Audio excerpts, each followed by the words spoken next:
There's a lie we've been told about love, a lie so subtle that most women believe it without question.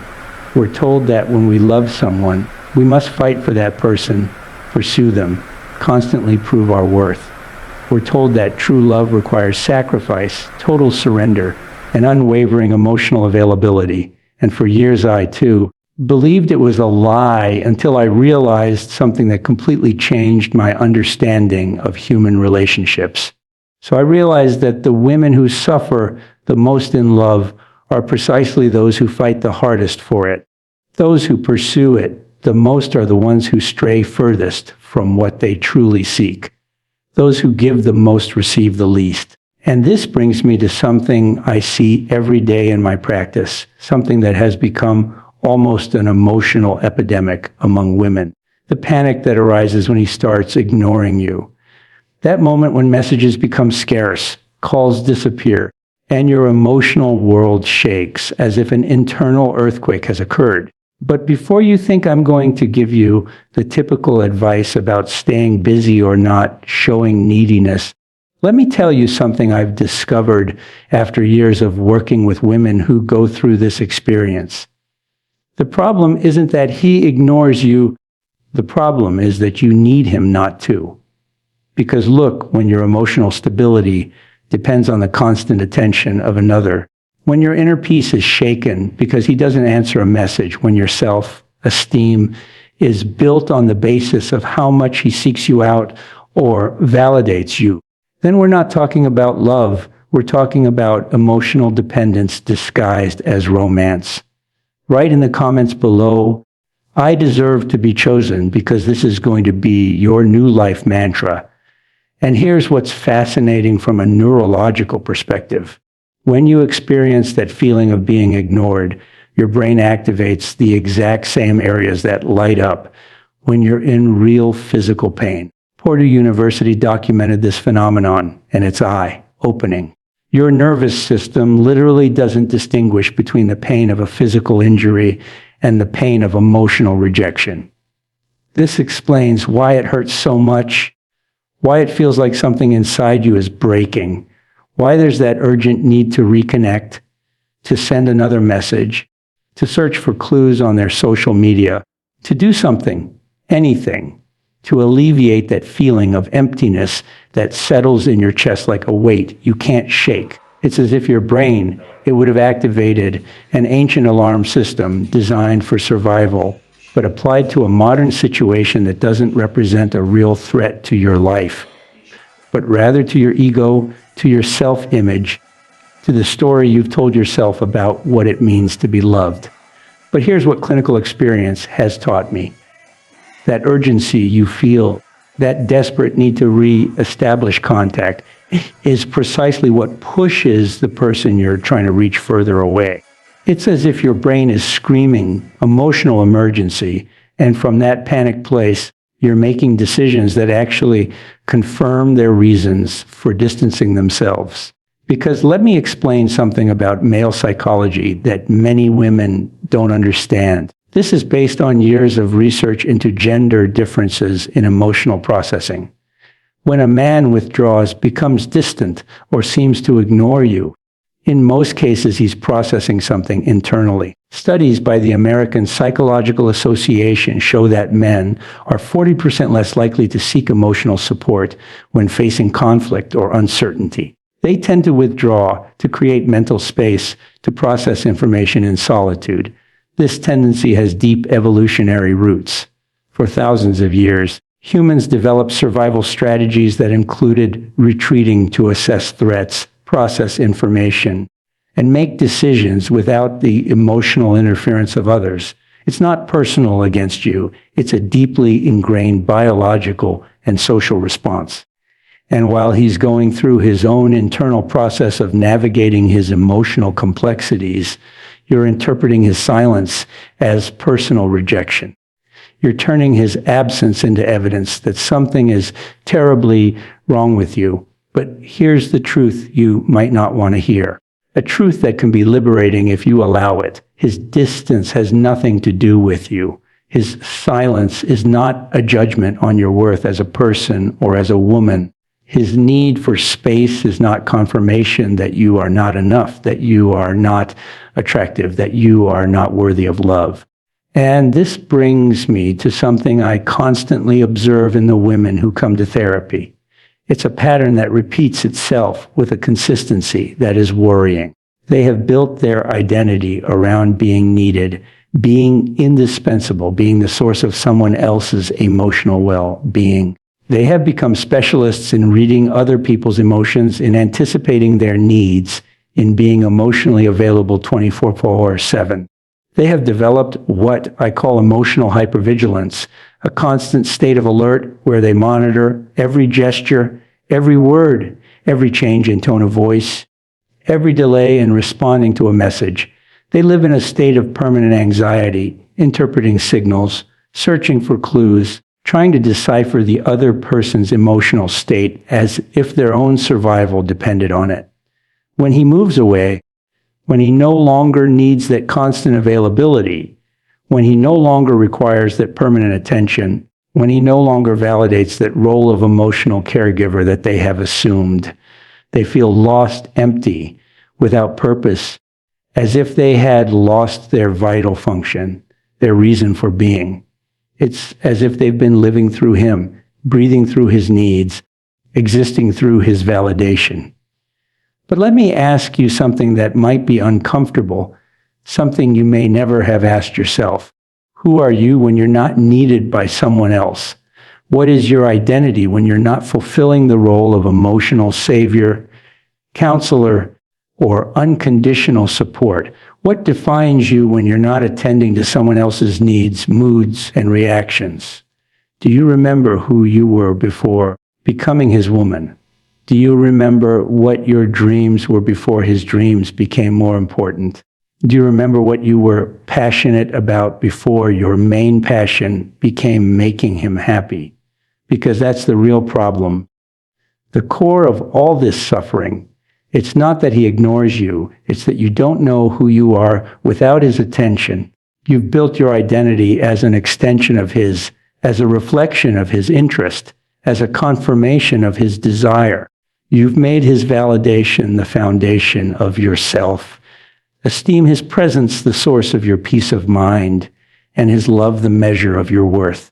And this brings me to something that changed my perspective as a therapist, a story that perfectly illustrates what I'm trying to explain. I remember a patient who arrived completely devastated because her partner had started to drift away after 2 years of what she described as the perfect relationship. She cried, blamed herself, and obsessively wondered what she had done wrong. "Doctor, we were perfect together," she would tell me. "I did everything he needed. I was always available. I never caused him any problems. I don't understand what happened." During our sessions, which stretched over several months, we uncovered layer by layer what had really happened. She had been so focused on being perfect for him, so attentive to his needs, so emotionally available, that she had completely lost her own essence, her individuality, her identity as an independent person. She didn't remember when was the last time she had done something purely for her own pleasure, without thinking about whether he would like it or not.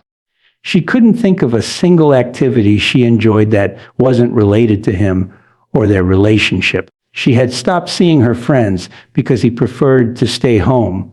He had abandoned his hobbies because he didn't understand or value them. His professional passions had taken a back seat because he needed more emotional support after his difficult days at work. His own dreams had faded because his seemed more urgent, more important, more worthy of support and sacrifice. She had stopped going to the gym because he said she was perfect as she was. She had abandoned her love of reading because he thought it was a waste of time. She had stopped painting, something she had been passionate about since childhood, because he considered it an impractical hobby. When he began to distance himself, when he started showing less interest, she didn't know how to be with herself. She couldn't remember what she liked to do in her free time. She had no idea what her own dreams, her own goals, her own passions were. independent of the relationship. She had completely outsourced her identity, placed her well-being in someone else's hands, made her life an extension of his, become a satellite orbiting a planet without its own light, without its own direction, without independent existence. And when that function disappeared, when it was no longer needed, she felt completely empty, as if she had lost not only her partner, but herself, as if she had been living a borrowed life and was suddenly asked to return it without having developed one of her own. This story repeats itself time and again in my practice with slight variations, but with the same underlying pattern. Brilliant, intelligent, capable women with successful careers and incredible talents have built their emotional stability on external validation, turning love into a form of dependency and making relationships their sole source of meaning and purpose. And here's what's both paradoxical and painful. The more you need their attention to feel good, the less attractive you become in their eyes. The more you depend on their validation for your self-esteem, the less they value you. The more you chase their presence, the more they withdraw. It's like a cruel but inevitable law of human relationships, because human beings value what they perceive as scarce, what has autonomy, what can choose to be or not be. When you show that you can't be okay without him, you lose the very quality that initially attracted him, your emotional independence, your ability to be happy on your own, your wholeness as an individual. It's as if there's an invisible law in human relationships. The more you need, the less you receive. The more you pursue, the further you push away what you're pursuing. The one who gives the most without limits is the least valued. This paradox is based on deep psychological principles related to the perception of value and scarcity.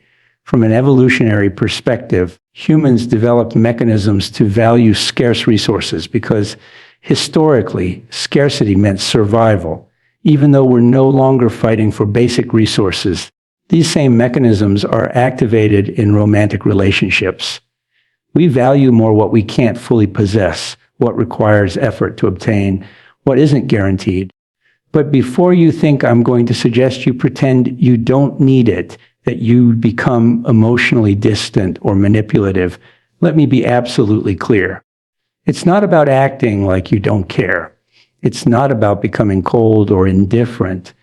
It's about genuinely not depending on him for your emotional well-being. It's not about playing psychological games or using manipulative tactics. It's about reclaiming your center, your autonomy, your ability to be at peace with yourself. And this brings me to something I've observed in women who manage to transform this destructive dynamic when they finally understand that their worth doesn't depend on the attention of another, when they reconnect with themselves, when they rebuild their independent identity. Something truly magical happens in their energy, in their presence, in the way they relate to the world. Because look, when a woman is genuinely centered in herself, when she has a fulfilling life, regardless of the relationship, when she can be fine on her own but chooses to be with someone, when she doesn't need external validation to know who she is, her energy completely changes. It no longer emanates neediness, but fulfillment. It no longer conveys lack, but abundance. It no longer seeks to complete itself through the other, but to share its wholeness. It's like the difference between someone dying of thirst and someone who is already hydrated, but enjoying a refreshing drink. The first drinks desperately. The second savors with pleasure. The first needs water to survive. The second chooses it to enjoy.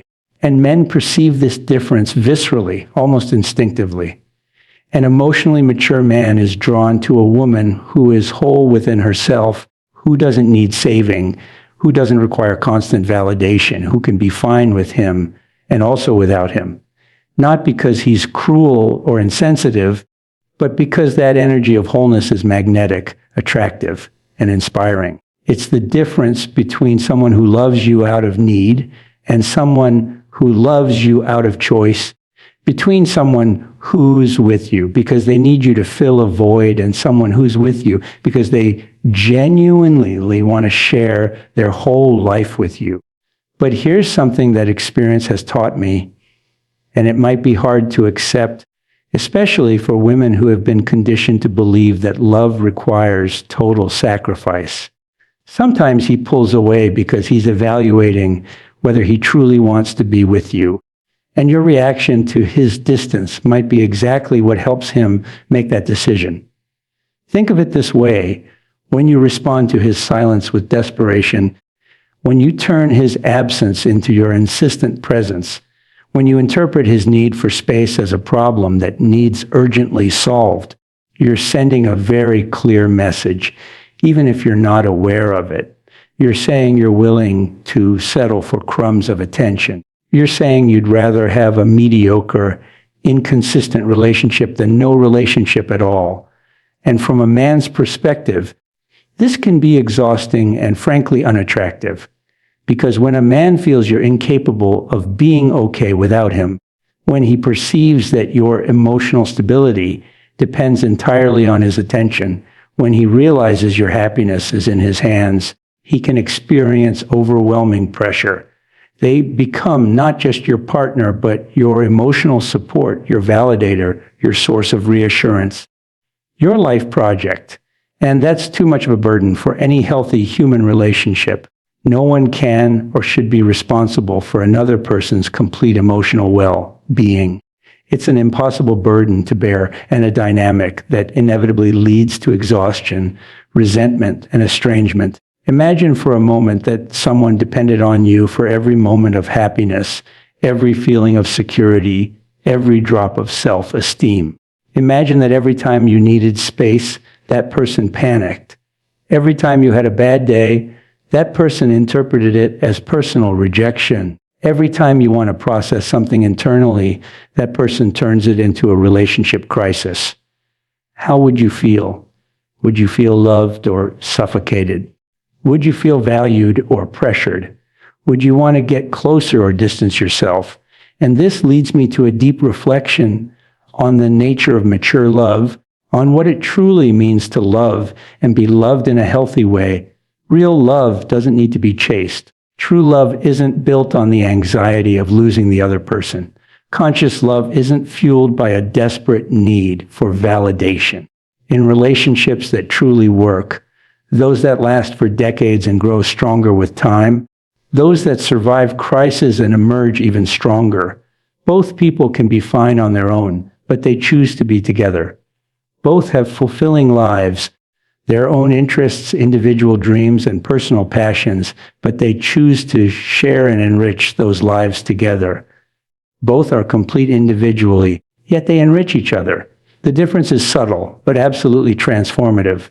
It's not, I need you to be okay, but I am okay, and I choose you. It's not, I can't live without you, but I can live perfectly well without you, but I prefer to live with you. It's not completely, but let's share our wholeness. It's not save me, but let's grow together. And when you operate from this place of personal wholeness, from this solid foundation of authentic self-esteem, from this center of healthy self-love, something truly magical happens. Your presence becomes a gift, not an obligation. Your company becomes something to be cherished, not something to be taken for granted.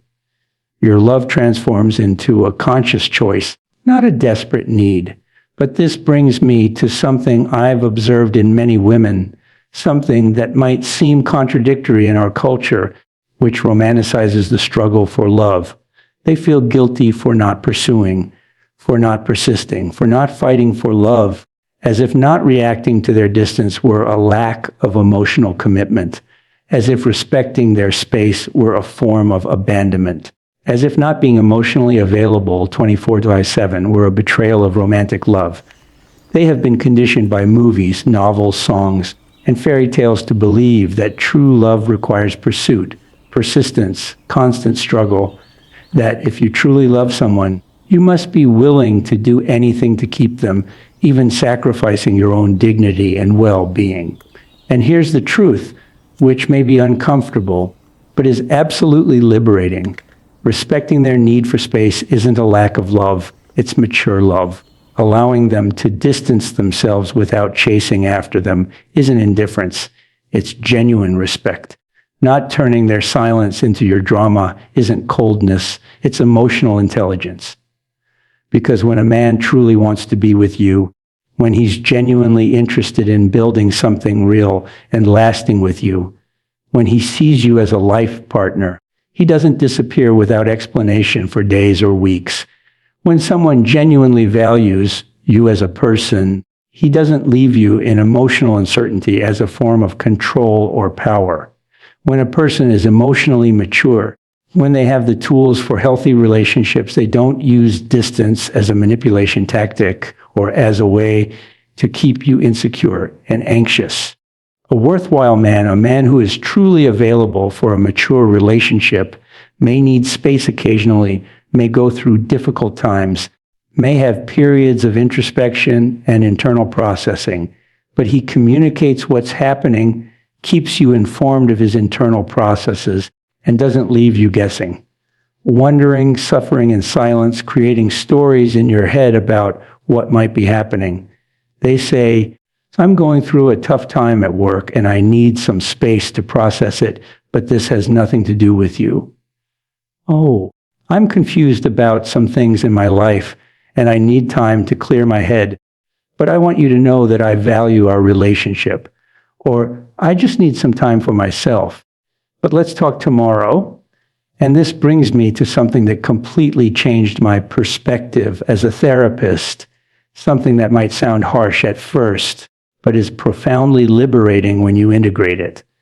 Sometimes when he withdraws without explanation, when he ignores you for extended periods, when he uses distance as a form of emotional control, the universe is doing you a huge favor.